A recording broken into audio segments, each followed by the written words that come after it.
The art of mime. Miming dates back to the theaters of ancient Greece and Rome. Mimes use movements, gestures, and facial expressions to portray a character or an emotion or to tell a story, all without words. Over the centuries, the art of miming grew to include acrobatics, props, and costumes, culminating in the fine-tuned art form that people recognize today. Miming can be abstract, literal, or a combination of the two. Abstract miming usually has no plot or central character, but simply expresses a feeling such as sorrow or desire. Literal miming, on the other hand, tells a story and is often comedic, using body gestures and facial expressions to present a main character facing some type of conflict in a humorous way. For example, acting out a tug-of-war without the aid of rope or other props.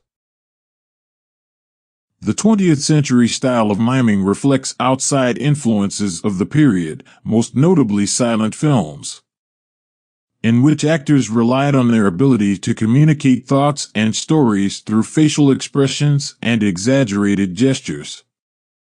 Two superstars of the silent movie era, Buster Keaton and Charlie Chaplin, sharpened their miming skills in the theater before using them in movies.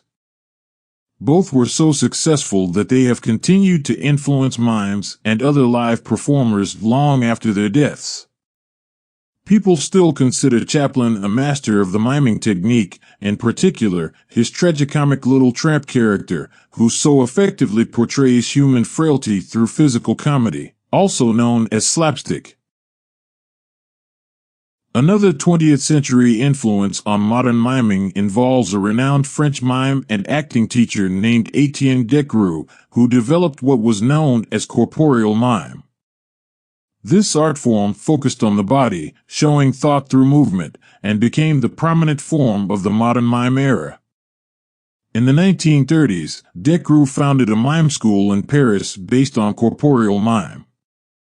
One of his students, a young Frenchman named Marcel Marceau, emerged as what many consider the master of modern mime.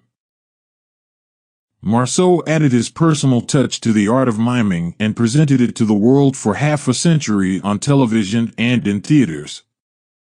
Among his well-known illusions are portrayals of a man walking against the wind and a man trapped inside a shrinking box.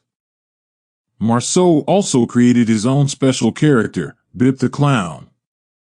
White-faced and dressed in a striped shirt and floppy top hat with a red flower, Bip is reminiscent of both Chaplin's Little Tramp and Pierrot, the traditional downtrodden mime character from centuries earlier.